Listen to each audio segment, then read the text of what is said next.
दोस्तों सच्चाई ये है कि रुपया जिस रफ्तार से गिर रहा है वो आम आदमी की ज़िंदगी को और मुश्किल बना रहा है। सरकार कोई भी हो, वादा सब करते हैं पर नतीजा वही रहता है।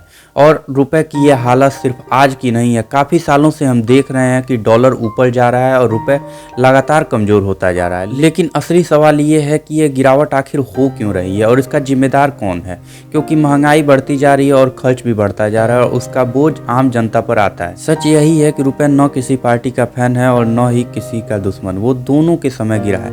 लेकिन फर्क यह है कि कांग्रेस के समय रुपए के गिरने पर लोग खुलकर सवाल पूछते थे, लेकिन बीजेपी के समय रुपए की गिरावट को ज़्यादातर ग्लोबल कारणों का नाम दे दिया जाता है। अब यहाँ एक सच्चाई और याद रखनी चाहिए, पिछले 10 से 11 साल में देश में सिर्फ एक ही सरकार रही है, तो अब यह बोलकर कि पिछले सरकारों की गलती जिम्मेदारी से बचा नहीं जा सकता।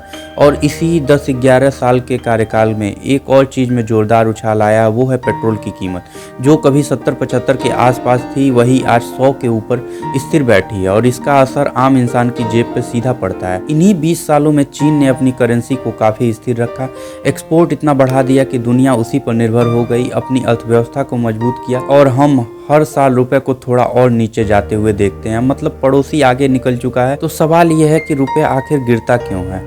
भारत को तेल, गैस, मशीनरी, इलेक्ट्रॉनिक्स जैसे बहुत सी चीज़ें डॉलर में खरीदनी पड़ती हैं। जितना ज़्यादा हम डॉलर में खरीदते हैं उतना ज़्यादा डॉलर की डिमांड बढ़ती है और रुपए की वैल्यू कम होती जाती है। दूसरी बात, हमारी इंपोर्ट ज़्यादा है और एक्सपोर्ट कम, यानी हम खरीद ज़्यादा रहे हैं और बेच कम। इससे देश से ज़्यादा डॉलर निकलता है और रुपया कमज़ोर हो जाता है। तो तीसरा बड़ा कारण ये है कि विदेशी निवेशक जैसे ही अमेरिका या किसी और देश में ज़्यादा फायदा देखते हैं, भारत से पैसा निकाल लेते हैं। जब वो पैसा बाहर ले जाते हैं तो डॉलर की मांग बढ़ जाती है और रुपया नीचे चला जाता है। अर्थशास्त्री कहते हैं ये सिर्फ सरकार की गलती नहीं है बल्कि अंतर्राष्ट्रीय आर्थिक सिस्टम का असर। लेकिन जनता ये सवाल पूछती है, जब चीन तरक्की कर सकता है तो हम कब तक सिर्फ कारण और बहाने सुनाते रहेंगे।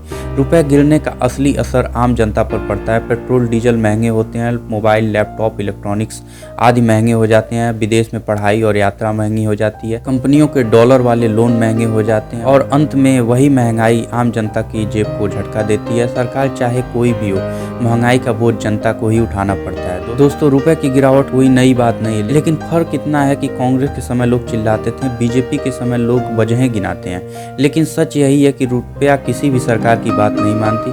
नीतियों की कमजोरी हो या बाहरी दबाव, रुपया गिरता है तो सीधा असर आम जनता पर ही पड़ता है। महंगाई बढ़ती है, खर्च बढ़ता है और इसका सबसे ज़्यादा असर आम जनता पर पड़ता है।